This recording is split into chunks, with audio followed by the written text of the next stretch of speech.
Hello and welcome to another live edition of the Happy Scientist podcast.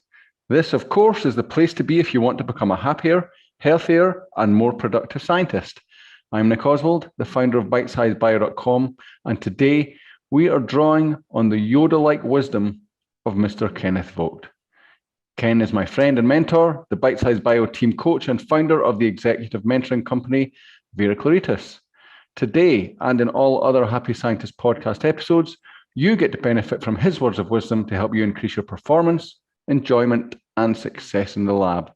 And today is the last in our three-part live series called Jumpstarting Your Career as a Happy Scientist. And in this installment, we'll be discussing something that you may not have considered thus far. Does humility harm your career? Since this is a live session, we can take your questions and discuss them as part of the show. You can enter those using the questions box that should be visible to the left of or below the presentation window.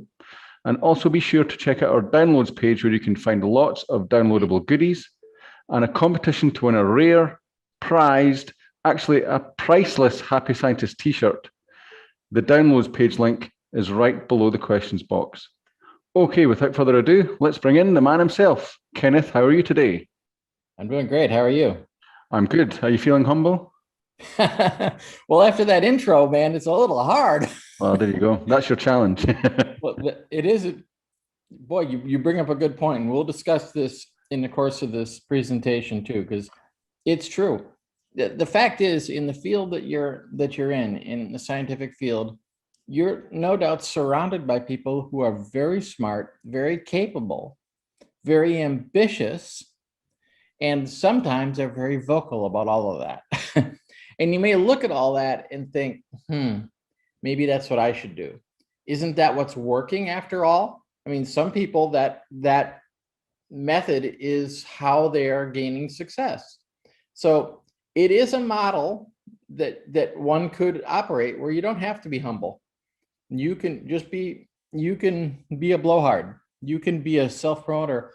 And in some cases it works out, but in some cases it doesn't. And it can be very devastating. So the question is, what about the opposite approach? Is it possible to use humility to promote your career?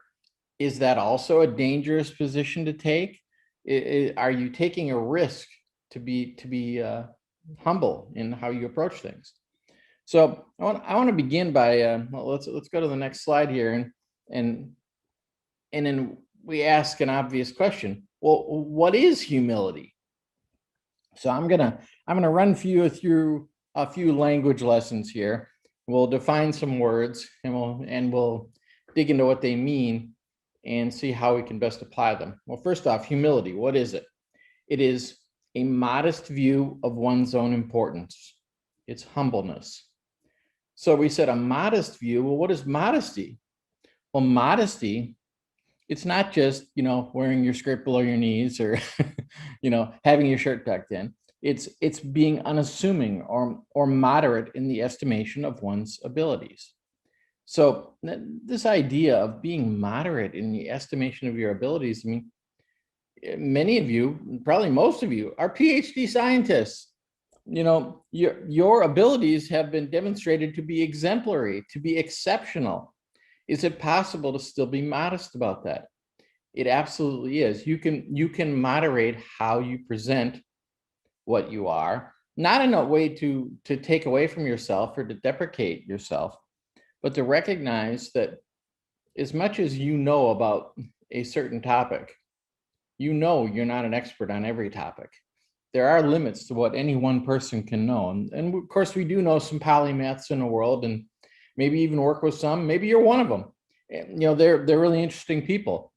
But it would appear then that somebody really knows a lot. The more they know, the more they recognize how little they know and how much is missing. So that's the way you can enter this notion of humility, when you recognize it's not about what I am, it's about what I'm not. Now, there's nothing wrong with not being certain things. I know I can't walk a tightrope. That's just not something I know how to do. I couldn't do it successfully, and I'd hurt myself or others if I did. So I'm not damaged by making that admission. No one is thinking less of me right now, I don't think, because I've pointed out that I don't know how to walk a tightrope. So, you can't get caught up in what is the damage there, because probably there isn't any. Now, the opposite side of humility is arrogance. But what is arrogance? Well, arrogance is an exaggerated sense of one's own importance or abilities. Now, notice that word exaggerated. It's not an awareness of your importance or abilities. It's an exaggerated sense. And no doubt you see lots of that in certain people. And they may even be capable people. But the thing that bothers you about them isn't their capability, even if it's exceptional to yours, if it goes beyond yours. What will bother you about a person like that is they're claiming abilities that they don't actually have or are beyond them. It's one thing to claim that you're strong. It's another thing to claim you can fly.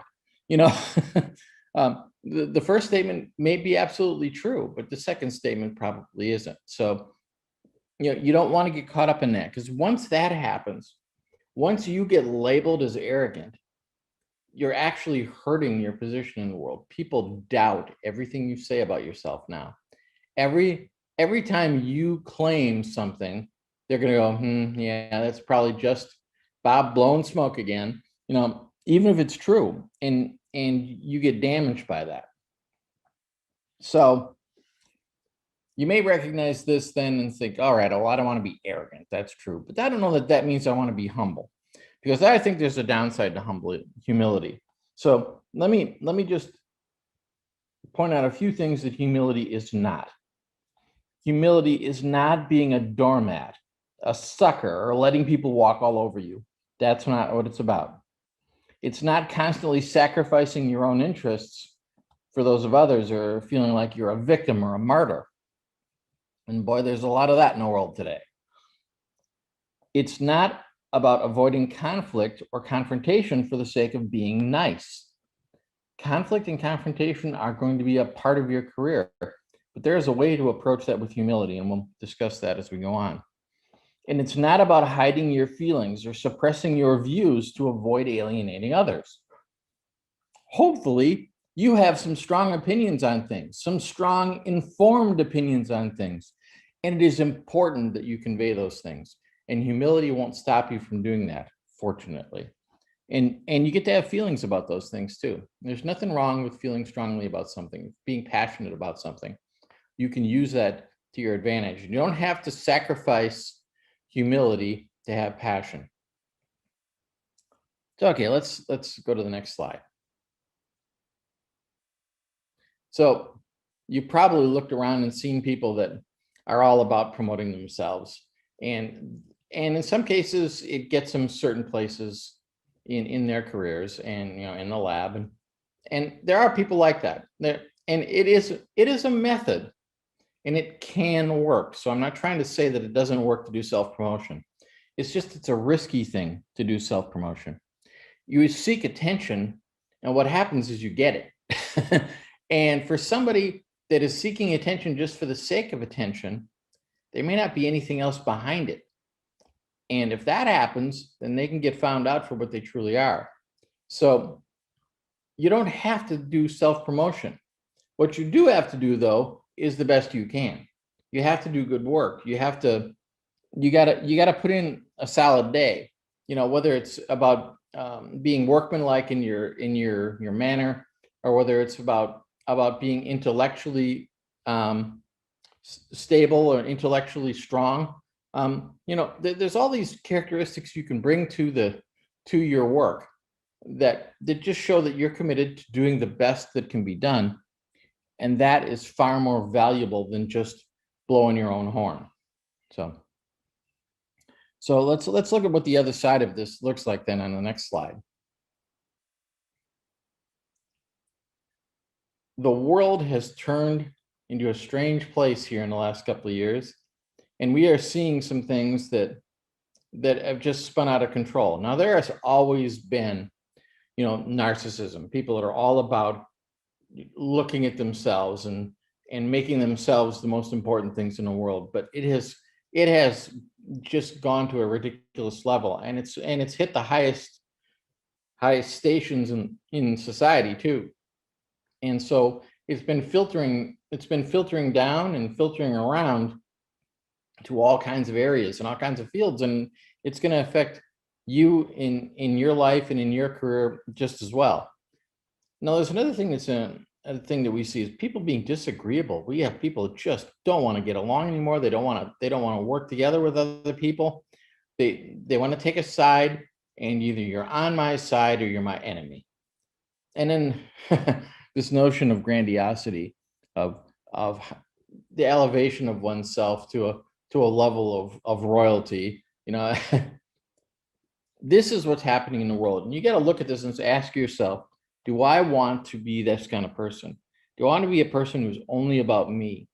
Do I want to be so disagreeable that the only way to get along with me is you have to change your opinions to get on my side? Or do I want to put myself up on a pedestal? Is that the only way that things can go forward? Well, it's not. And this is an opportunity, actually. What's happening in the world right now is an opportunity for us to be part of the solution. So you can be more inclusive in who you do good for. And the nature of science is such that the opportunity to do good is profound. There's so much you can do that is good. And even if you're involved in basic research, you don't have to be specifically developing that cancer drug. There's basic research is doing a tremendous amount of good because it's feeding out to all these other areas. You may figure out one thing in your basic research that will make things better for 1,000 other researchers, who will make it better for 1,000 people. And all of a sudden, you've touched 1 million people by your one discovery, your one new awareness. The notion of being agreeable too is a really useful one. Now, when I say being agreeable, it doesn't mean you have to be a yes man, and it doesn't mean that you just have to knuckle under every time somebody says something that is different than what you understand. Being agreeable is seeking agreement. It's like, okay, what do we have in common here? What do we both see as true? So it gives you an opportunity then to expand human knowledge, and you become part of the solution then. And grandiosity, there's nothing opposite that works. It's not a, you don't want to become a doormat, as we mentioned earlier. It's not about just burying yourself, but when you elevate yourself to the point that you don't care what that does to other people, that's not going to be good for your career. I think about there was a pop song, back in the 80s. One of the lines was, "There's no need to be nice on the way up because you're not coming down." It's just not true. You don't know what's going to happen. There are ups and downs in life, and you can make friends on the way up. And so then if things turn to make it harder for you, you've got people you can rely on, and people you can draw on in times of trouble. And that's a lot easier than if all you did was just step all over everybody all the way up. All right, so let's go to the next slide. So we're going to take this apart in two ways. The first thing is, what a novel idea. Don't think more of yourself than it is necessary to think. Now, what does that mean? It means that if you have an opportunity to be humble, take it. So I'll give you a few examples of well-known people. You have somebody like Dave Grohl, who's in his band Foo Fighters. He has gotten a reputation these days for, at stadium concerts, he'll have some kid come up and play with the band on stage, and he's elevating youngsters. So the last video I saw of this, he brought up this 11-year-old girl to play drums with Foo Fighters. Now, Dave Grohl was a drummer for Nirvana before he started Foo Fighters. And he's a great drummer, but he hired another drummer for his own band because he says, I needed a better drummer. And then he has an 11-year-old come up and play drums on his stage at a stadium. Now that is Dave Grohl not thinking more of himself than is necessary to think. He realizes he's not a god. He's not He's just a musician, and he wants to support other musicians. And he's going to change some people's careers here by stuff like this. Or you think about somebody like Keanu Reeves. He's a movie star, but he's been known to help the crew unpack a truck. He's been known to stand outside a door waiting to be let in because people didn't recognize him. Because he doesn't think more of himself than is necessary to think. But that doesn't stop him from being a top paid movie star and one of the most recognized figures in film. And not the beside all that, but women just adore him. So there's a lot of benefits to be had from being that kind of person. Not think more of yourself than is necessary to think. You will make friends that you didn't even realize you made. So now let's look at the flip side of this on the next slide. And that is, do not think less of yourself than it is necessary to think. So what we're not recommending here is that you make yourself unimportant. It's still important that you have good, solid self-esteem.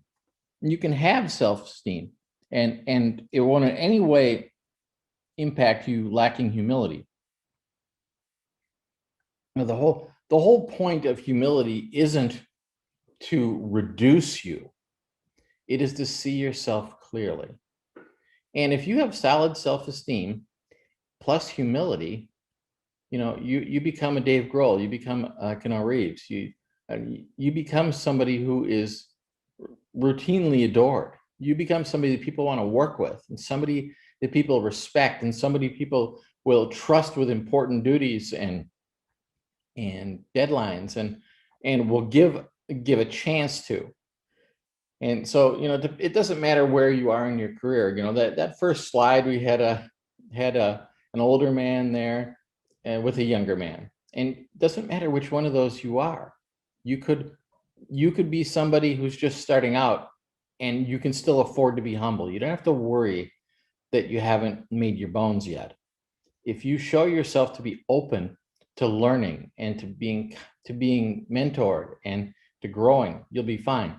And if you're that older person, somebody who's been there for a while, you have nothing to lose by being humble. You will present yourself as somebody that other people will then build up. When you're humble, other people will look at that and go, yeah, but you know what? He's this and he's that and he's this other thing. And there's nothing more satisfying than have somebody else sing your praises. But you have to be praiseworthy. And first you have to be humble enough that people think, well, he needs to be praised because he's not praising himself. Or the other side of that is, well, there's no sense praising him. Believe me, he praises himself every day, every time you see him. No, we don't want that. So it helps you avoid pridefulness. Pridefulness and humility are mutually exclusive. Pridefulness always hurts. Humility never hurts. Pridefulness never helps. Humility always helps. Now, I realize these are bold statements, but I will challenge you to find a way where that's not true. Because when it comes down to it, if somebody moved forward based on pridefulness, you're always waiting for the floor to drop out on them. You're always wondering, when is this all going to blow up in their face? Even if it hasn't yet. But it's a very risky thing to do. It's high risk for questionable reward, in fact. Whereas humility is very low risk and yet still has the opportunity for high reward. Now, it might take slightly longer if you're humble. That is because other people are going to have to notice. But the fact is, if nobody else is noticing, it doesn't matter that you're sitting around bragging about yourself. It's not going to get you very far. So let's look at another side of this on the next slide. Another thing you might be worried about. Doesn't humility open you up to being humiliated?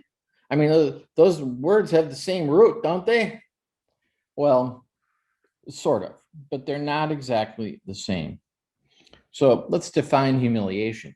Humiliation is to be made to feel ashamed or foolish, to have one's dignity or self-respect injured, especially publicly. So I will assert to you, the only way you can be humiliated is if you're prideful. You have to have something to lose to be able to be humiliated. Whereas if you're humble, it is impossible to humiliate you. They can't take away something from you that you have not claimed or that you have publicly pointed out that I'm not concerned about. You can't put me down if I've already told you that, well, this is me. I'm just this. Well, you're just that. Like, okay, that's what I just said. They can't humiliate you. And he's like, I'm a superstar. No, you're not. Oh, ouch. That's different. Now I can be humiliated. And not only are you not a superstar, you barely make the team. That's the kind of thing that hurts. And nobody wants to be humiliated. Nobody wants to be on the receiving end of that. And of course, in a professional setting, even an academic setting, humiliation can take on very, how do we put this? It's not like the playground. When humiliation happens there, it can be very, very subtle, and it can be very, very vicious by the same token.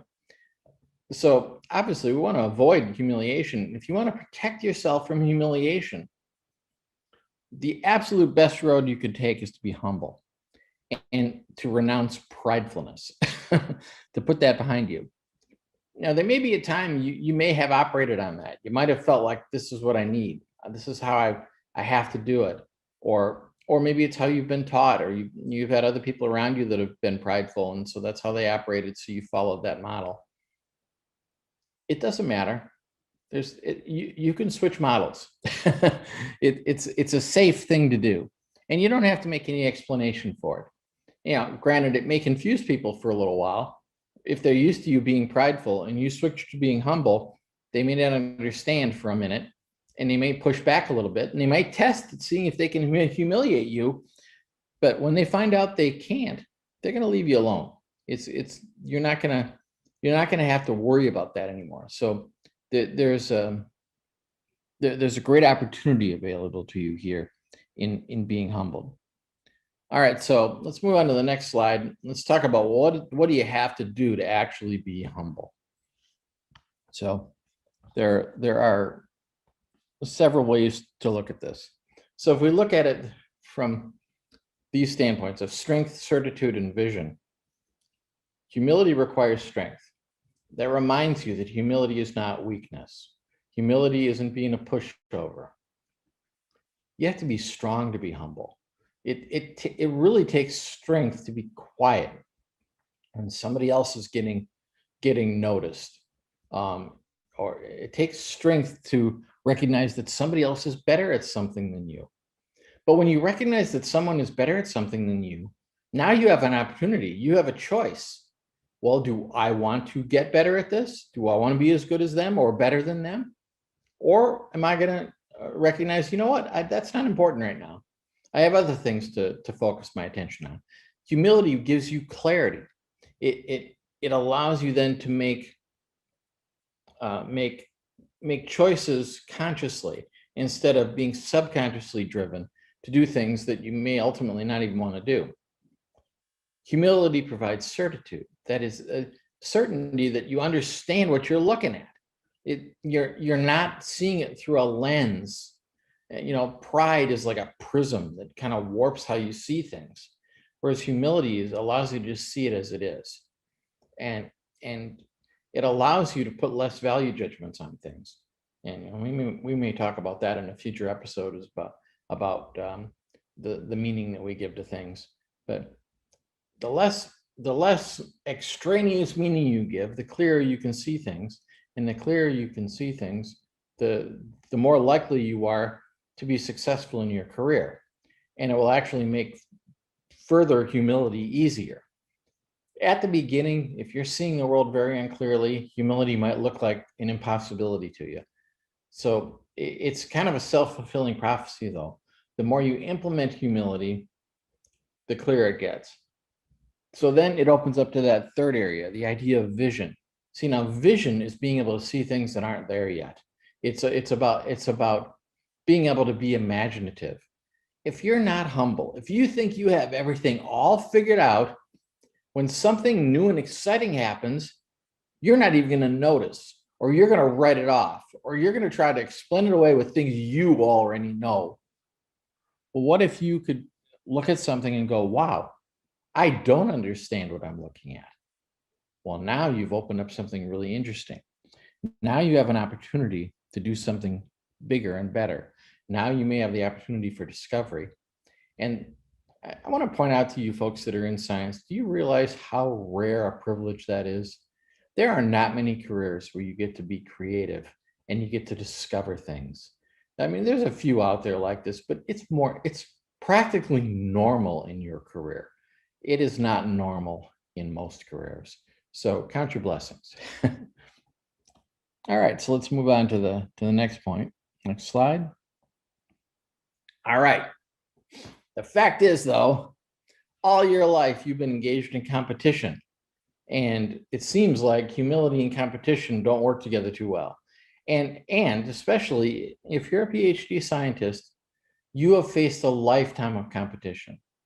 I mean, it goes back to primary school, where you had to stand out so you could stand out in secondary school, so you could stand out in university and graduate school. And at every step of the way, you needed to stand out, and often you were up against other people and you were competing for limited resources or limited opportunities. And even once you hit the working world, there's still all this competition because you're in a group of people that have been bred for competition. So competition becomes a big part of it. So you have to ask yourself, well, is it possible to both be humble, to have humility, and to be a competitor?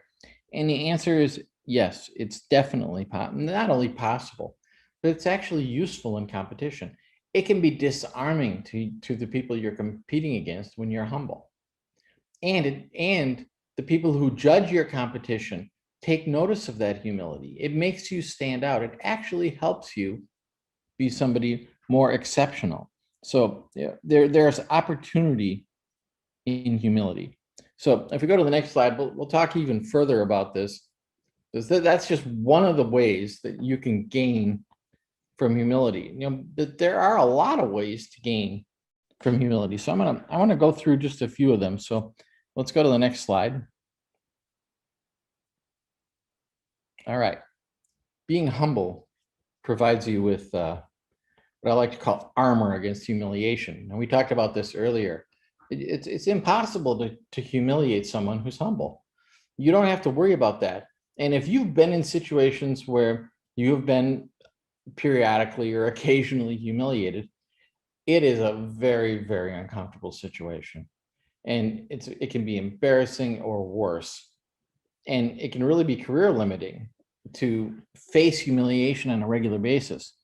But this way, you're much more stable against humiliation. And in fact, it comes to a point where why bother attacking someone who's armored? You'll find less attempted humiliation because you're not able to be humiliated. So they'll look for an easier target. So that's one of the benefits of being humble. So let's go to the next slide. When you're humble, you have the opportunity to learn. When you're not humble, how are you going to learn? You think you know everything already. How can you grow if you already think you're all that? If there's no possibility for you to be better.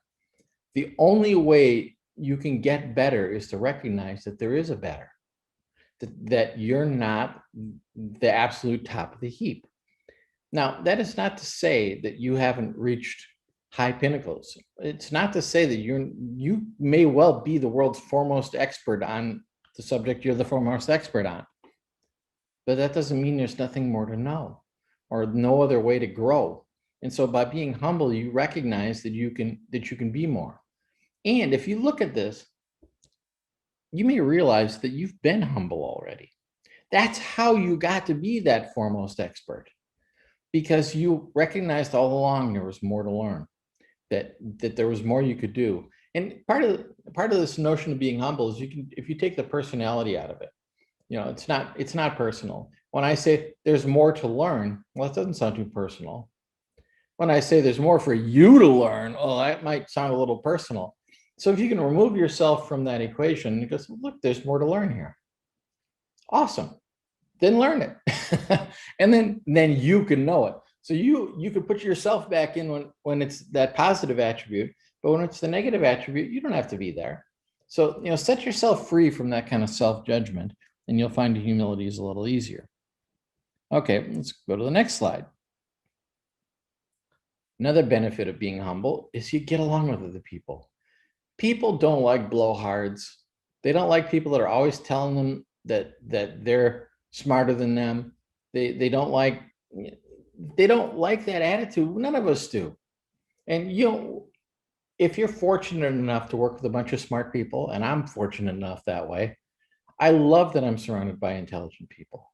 I love to be able to build them up and point out the things that they have achieved that I haven't yet achieved, because it gives me an opportunity to learn. And of course they like that. I mean, who wouldn't like that? That introduction that Nick gave for me, that was a very humble introduction for Nick to give, because it was very flattering to me. Now, I'm not gonna say that, oh, I didn't want to hear that. See, now I can be humble and still like the idea that somebody will praise me, or somebody will point out my accomplishments or success. So you don't have to give up any of those things, and you can get other people to support you. And it's so much better to have Nick telling you how great I am than for me to tell you how great I am. You're not going to want to hear it from me, but from Nick, you're a little more open. And so it turns out better for everyone. It's better for the person being praised. It's better for the person persons who are hearing the praise. It's better for the person who's giving the praise, because they are being humble by doing so. And so now everybody's getting along better. Okay, to the next one. The next slide. So if you're humble, you're going to do a better job of receiving advice. Now, you may look at that and go, oh, I don't like advice. Like, oh, yes, you do. You really do. And so often you'll ask for advice. Like, I don't know what I'm doing here. I need some help. That's advice. And that's fine. But I want to point something out here.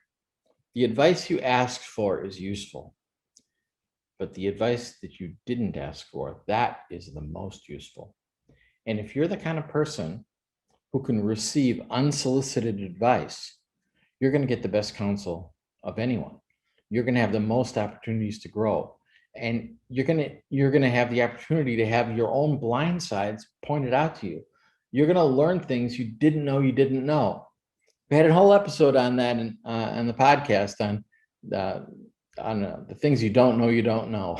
But this is one of the ways you open it up. By being humble, other people feel safe to bring up to you that, I think you need some advice here that you may not be aware of. Because a humble person, they feel like it's going to be able to receive that. But if you're a prideful person, they're going to go, no way, I'm not going to go get my head bit off. I'm not going to bother. Let them crash and burn. Not my problem. Whereas this way, it's like, well, let me help them because I think they can receive it. So it puts you in a position to have much better counsel in your life. All right, and let's move on to the next one.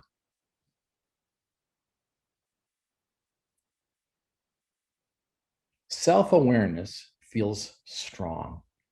So when you actually can see yourself, what you really are, it's strong. Now that means that you get to see your own flaws and still feel strong. You get to see your own strengths and still feel strong.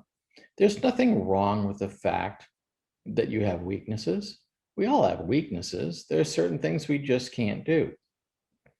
You're only so physically strong. You probably know people that are physically stronger than you, unless you're, truly exceptional that way. But then again, you probably know people that are physically weaker than you. It doesn't take away from who you are. Doesn't matter. And that's just physical. Then there's intellectually, perhaps you're extremely intelligent, but perhaps you're just, higher than average, but you're surrounded by people that are extremely intelligent. Fine. You can see that and it won't hurt you. that awareness will let you know where to put the safeties. It'll let you know when there are times when I should not go into battle, because I'll get my head handed to me. And then it'll point out too that okay, this is where I'm going to need help. This is where I'm going to need support. So it gives you an opportunity to see things clearly. And clear vision is such a blessing. It's such a better way to go through life. And that doesn't mean that you have to know everything or see everything, because again, as we've been discussing, discovery and imagination are a big part of your world. But to be able to see clearly enough to know I'm seeing something I've never seen before, that's really important. And you'll get that kind of strength from having self-awareness. And that self-awareness will be a natural result of being more humble. All right, to the next slide. The next thing we learn is that humility promotes self-control. So another way of looking at that might be self-discipline. It allows you to make choices about what you will or will not do, and to be clear about what you can or cannot commit to. And if you can get really clear on what you can or cannot commit to, and people can count on you and can trust what you say and will believe your commitments, that is very, very positive for your career.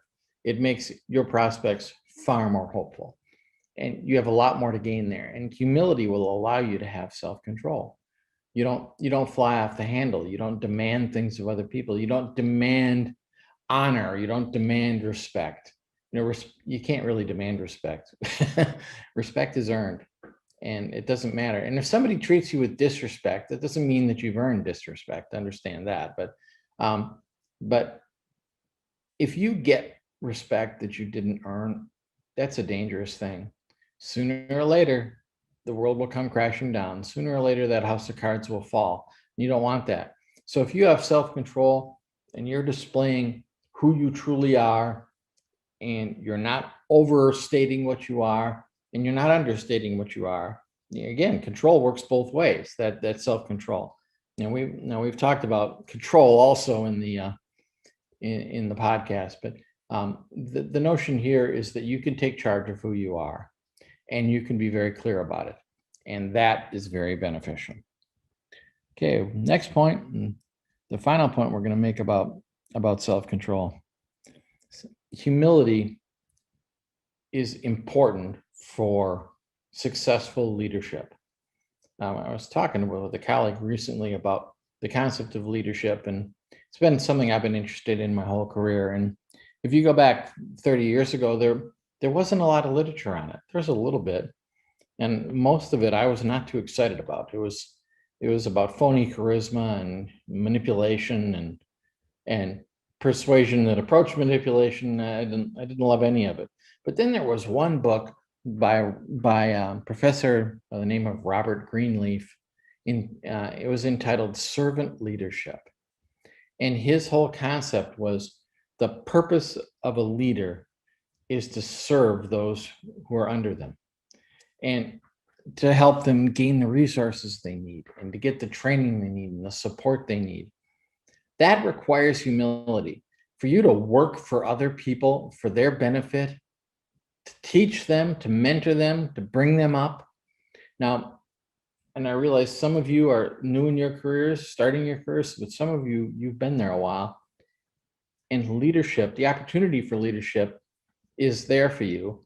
And the opportunity for you to really excel in your career will require leadership. Well, humility is a critical part of that. If you're going to be a successful leader, if you're going to be a leader that makes a difference, if you're going to be a leader that is respected, humility will absolutely be required. And if you can be a humble leader, you'll be well loved, you'll be well respected, you will be somebody that people will learn from, and you'll make an impact. You will make a difference. And for many of us, once you reach a certain point in your career, you're not trying to add to your resume now. Now you're trying to leave your mark. Well, humility will help you leave that mark. So, all right. Well, we go to our to our last slide, I want to point out the final point is, if you want to be a happy scientist, be a humble scientist. It's the whole point of this whole thing about being a happy scientist. Humility is one of the factors, and it's a big factor that'll make a difference in whether or not you will have a career as a happy scientist. So I hope that this presentation was helpful for you. Okay, well, that was a slightly different format from normal. I didn't find any reason to interrupt you as I normally do. Yeah, I just realized at this point, where'd Nick go? Well, that flowed so nicely, and there wasn't, there wasn't much to interject. But I just thought, well, probably discussion at the end is more of the appropriate for this one. So, obviously, we take people's questions. So if you want to put your questions into the questions box, or comments or observations, we can just incorporate them into the discussion. But it struck me, I did find the title of this presentation a bit strange, Ken. Shouldn't it not be more like, does arrogance harm your career? Well, that's true, but I think some people don't care about arrogance. But I wanted to put out there that, because for some folks, the notion of humility would be a non-starter. Like, I can't do that. Are you kidding? It'd kill my career, Well, how about could humility transform your career? I think we should give it a subtitle. Right. because when you look at what you've put in there, all these the benefits of humility, which are they all ring true. What is there? Why wouldn't you do it? Other than that, you're hardwired not to. It's completely obvious that you should do it, and it's more like you're fighting against your own arrogance to get as much humility in as possible in that case, because you get all of the benefits. You get the, as you said, the self-control. You bond with people more. So that means you get more out of the people around you. You get more out of yourself. You're not resisting people all the time. It occurred to me that I accept advice from you an awful lot. But there's always a part of me that doesn't want to accept it because it would be easier not to. Sure. But if I didn't accept that advice, your observations, I'm not saying that I take on everything you say, but right. I examine the things that you give me and I go, oh yeah, you might be right. And give you the benefit of the doubt, even if I think it's not, and I try it or whatever. If I didn't do that, I would have missed out on so much. So many ways to improve myself. But that part that doesn't want to accept the advice, that thinks I'm right, or in a way it's keeping me so that I don't have to try and figure out whether I'm wrong. If you see what I mean, then that is the part that that you're really fighting against, or you're trying to sideline as much as possible. And it's it's in the world a lot lately. It's if you say anything negative against me, you're against everything I stand for. It's like, no, I'm just pointing out there's this one flaw. It doesn't mean that everything else isn't rock solid. Yeah. But maybe this one part could be looked at. Yeah, but I mean, realizing that everyone is basically a crumbling wreck under the edifice, that's a bit extreme. But you know what I mean? Everyone has faults. Everyone has their faults, and everyone has ways to improve. And yeah, it's interesting that as well. One other thing that struck me was this whole thing about,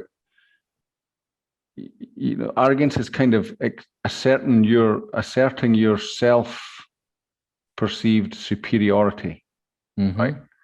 Or maybe your authority, your superiority in a kind of artificial hierarchy.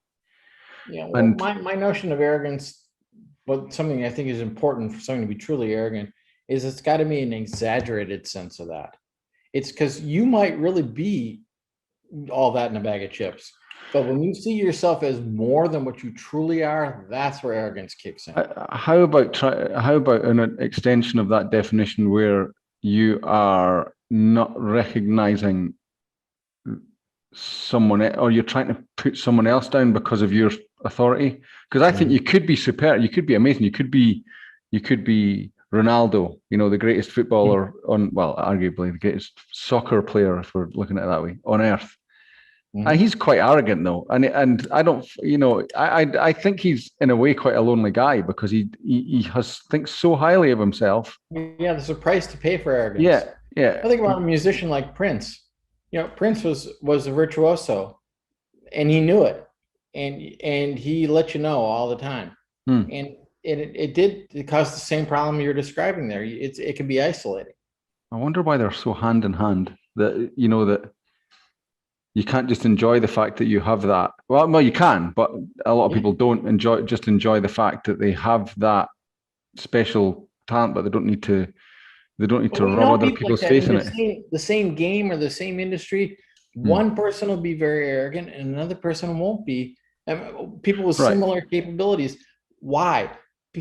Because this is what it took to develop their skill. They used that road. That's why I've said that I'm not saying arrogance doesn't work, because I can't argue that. It does work for some people, obviously. It's a harder road. It's a better road. If you can go down the road of being humble, you can get to the same place with a lot less dings. Okay, so here is an interesting question just come in that kind of relates to this. So I find the question is, I find the hierarchical setup in science almost hardwires the system to promote people who are arrogant. How do we deal with this in our industry? Well, part of it is an industry develops based on its people. So if arrogance continues to be rewarded, that'll be what happens. So, and it might be a while, it might take a shift, and maybe you can be part of that shift. You can be part of, if you help promote other people that are humble, capable people though too. If you take a stand for other people that are actually doing the work but aren't arrogant about it, that can help improve that situation. The other thing too is, the people that have succeeded, don't make them enemies. They're not bad because they succeeded. And even if you look down on their arrogance, don't be judgmental about their arrogance. It's what's worked for them. It's what's got them where they are. And so that's what they're going to be. But for some folks, their arrogance isn't coming out of self-esteem. It's coming out of fear. And it's what they're trying to use as protection. They're scared. And they don't want to be seen for what they are. They're afraid that people are going to know what they're really all about. That's interesting, yeah. That's one thing that strikes me, is that a lot of the times these arrogant people appear powerful, or arrogance appears powerful because it feels like you just have all-consuming confidence. But in a way, it's not, because as you're saying, you can be super confident in yourself, super arrogant. Underneath, there's just no connection. You talked in those in some of the earlier episodes about human needs. You can't meet the needs of connection and things like that, because you just don't. You can't let anyone in. In the extreme case. Right. Does that make sense? Oh yeah, and one of the human needs is significance, and so some folks they have an aching need for significance. It depends on what you need more. Yeah. But you still have the opportunity then. To take it, there's kind of a path to this. You could first look at somebody like that and you could resent them and it could make you angry. And then you realize, what, I can pity them. I can pity them that they had to resort to arrogance. Well, okay, that's not great, but it's better than being angry with them. Or you could take it the next step. I can have compassion for them that they felt they had to resort to arrogance. And then I could start to see what could I do to help build them up so that they don't need to resort to arrogance? And what can I do to build up others so that they don't have to even start down that road? You can become part of the solution.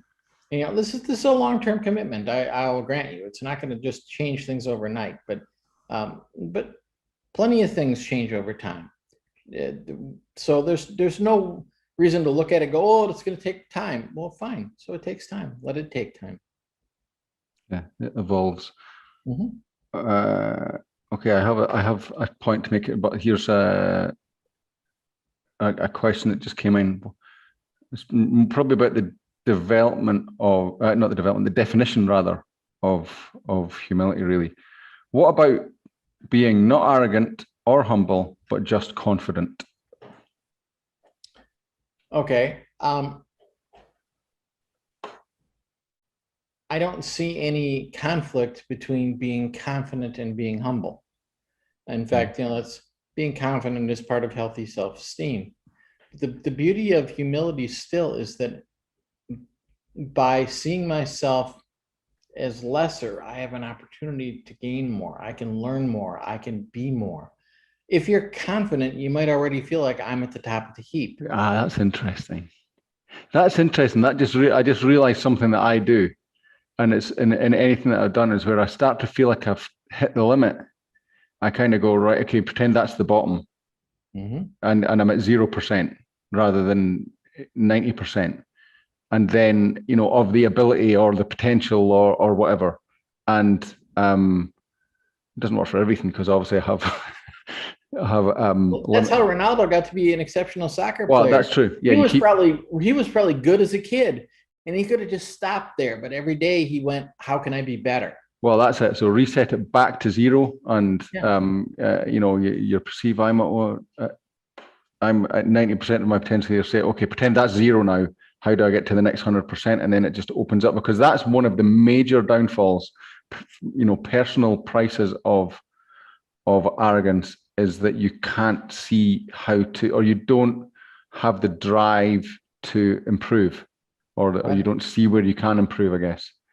And that's true in any field that has top performers. The people at the top, all of them are talented. What it's going to come down to after that then isn't your natural ability, but how hard are you willing to work at it? How much are you willing to keep pushing forward? And if you're confident in arrogance, you may be confident about things that aren't even accurate. Where in humility, if you're confident, it will only be about things that are demonstrably true. True. That's a good point. Now, the other thing as well, like alarm bells, if things are happening, like what side am I on of this equation? If you're thinking that, if you can't accept advice from someone, then think of what you're missing out on. If you can't readily accept advice from people, then you're missing out on so much, because you can basically learn something from every person. Oh, for sure. And they don't have to be smarter than you. In fact, they could be a lot less smart than you. You can learn from children. You can learn from people on the street who aren't even in your field. I mean, there are some people who, who I've come across in science, who think that because they're, they've reached a level in science that somehow they're more than someone who maybe works in a manual job or something like that, just like that, or in any, who's not a scientist. And that's something to be really careful of, because some of the most intelligent people I know have 0 qualifications and are just, amazing people. And, if you go around in life thinking that somehow pieces of paper are what defines whether you're worth listening to, you're missing out on so much. Right. Well, I mean, I'm not trying to rob anybody of the things they've succeeded at or their accomplishments thus far. You get to have those. That's fine. Just recognize that in the sea of all possible knowledge, you have barely dipped a toe in. So there's a lot more to go here. Don't look at this little stepping stone as if like it's the end all and be all. It's not. Yeah. It's great that you've done it. So now make good use of it. Yeah. Let's see what else. Okay, see, here's a little question here. Okay. Can I help other people to be more humble? Okay. The first thing I thought of there is, boy, you really got to be clear on what your intent is. If it's like, boy, I want to humiliate some people, well, you try that, but that's not going to turn out well. If you see that humility is valuable and you want to share something valuable with others, absolutely you can. I mean, that's what I'm doing right now. I'm promoting humility to people, and I hope that people are hearing this is coming from a humble person. And it's a silly thing. It's like, for me to tell you I'm humble almost sounds like an oxymoron, or worse yet, I'm more humble than you. Yeah. but there is some demonstrable truth in levels of humility. So you know yourself first. First, humble yourself, and then you'll be in a position to promote humility to others. Cool. All right. So I wonder if we can sort of finish up with a couple of round up with a couple of practical ways that people can start approaching this to kind of, everyone, regardless of how humble how much you exercise humility in your day to day or otherwise, you can always expand it. And so, and I in my sort of view, it doesn't matter where you are on that spectrum, you can always expand it. There's always more. And so, and the way to do it is always the same, regardless of where you are on the spectrum. One was that I mentioned earlier. I can't remember what it is now. What was that, Ken? I don't know. We have to rewind now. And I didn't write it down. I did write it down, but I scored out. Anyway, okay. Another way is to give yourself a challenge. Oh yeah, the first one was to reset your own expectation or your own perception of how far up the tree you are back to zero, or some other way of representing that, so that you go, yeah, okay, I'm getting better. It's exciting, but I'm going to pull it back down to ground level and then see the gap above that I can move into, so that you don't get caught up in the "I'm so great that I never have to learn anything again" thing. The other one I was going to suggest is a little challenge to yourself to try and look for good things in other people. And I've got a little anecdote that's completely left field. My son and I play this soccer game online, football, soccer, depending on where you are in the world. It's an online soccer game where you play against other people. And we used to wind each other up, getting really annoyed when other people scored against us, and it would just when we lost and things like that. And then I decided, let's try to do this the other way. When the other person scores, let's just kind of just to yourself say that it was a good goal. And then it's amazing if you can train yourself to do that. All that kind of goes away if you can just appreciate what they did, the skill that they had. So on a kind of day-to-day level, instead of picking out, the challenge to yourself is to go around, instead of picking out the flaws in other people, pick out what is good in other people, and maybe even work yourself up to telling them that if it's appropriate, so that you then start opening out. Or even better, telling a third party. That's better. That one thing that struck me when you said, "Oh, it's great that when someone else says how good you are," actually, the key to that is you actually have to earn it. And so that sort of removes anything of the arrogance trap. I feel like, Ken, you should make a little cheat sheet on ways to not fall into the arrogance trap. I think that's your. You normally set me homework, but I think I should set you that homework and get into this. That's an interesting one. Yeah, I like it. Because arrogance really is a trap, and humility is the kind of should be the default status, and if you don't fall into the arrogance trap. So it's really about, in some ways, just staying away from the arrogance rather than seeking out the humility. I suppose it depends on how you look at it. Yeah, that's definitely one approach to it. It's I like that idea. I'll have to look into that. So yeah, that would give people some actionable tips. So come back to this once this is in the recording stage. Come back to this this episode on bitesizebio.com / now how it's all different now, / the happy scientist. Find this episode, and if Ken has done his homework, it will be on that page. So that's there. There's a whole team behind these recordings and all the stuff that's going on, and I just know that that's just going to show up on my to-do list. I just did this because I got homework last week, so you need some this week. But to be fair, you assigned yourself the homework last week. That's true. That's true. All right, and I have.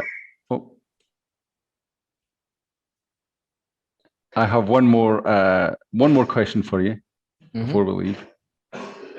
So there's been a few comments from the behind the scenes people on this podcast about this guy's beard. and it struck me that you kind of had a fuller version of that thing going on. What is your beard status at the moment? Is it anything in that? At the moment, I have a small goatee that's rather short.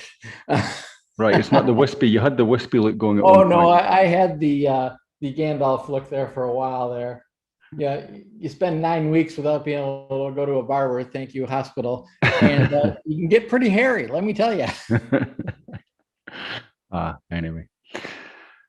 I'm sure that guy is humble enough to take the jokes. Okay, so that just leaves me to remind you about our Facebook group, facebook.com/The Happy Scientist Club, where you can join up with us. You can message us there and say hello, ask us questions, whatever you want, and we will be happy to be in contact with you there.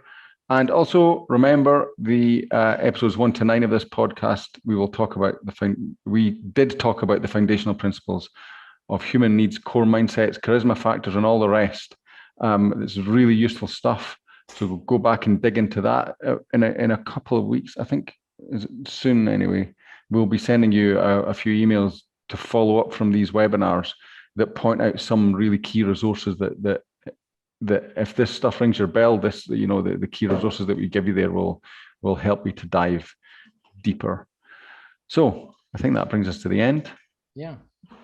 I think I think that we were amazing there, Ken. I think we have to. Yeah, we got to do this a little different. Nick, you were amazing there. Oh no, okay, you were better. Yeah, no. Okay. Thanks everyone for joining us and for your questions and interactions. And thanks again, Ken. And we will see you all next time on The Happy Scientist. Thank you.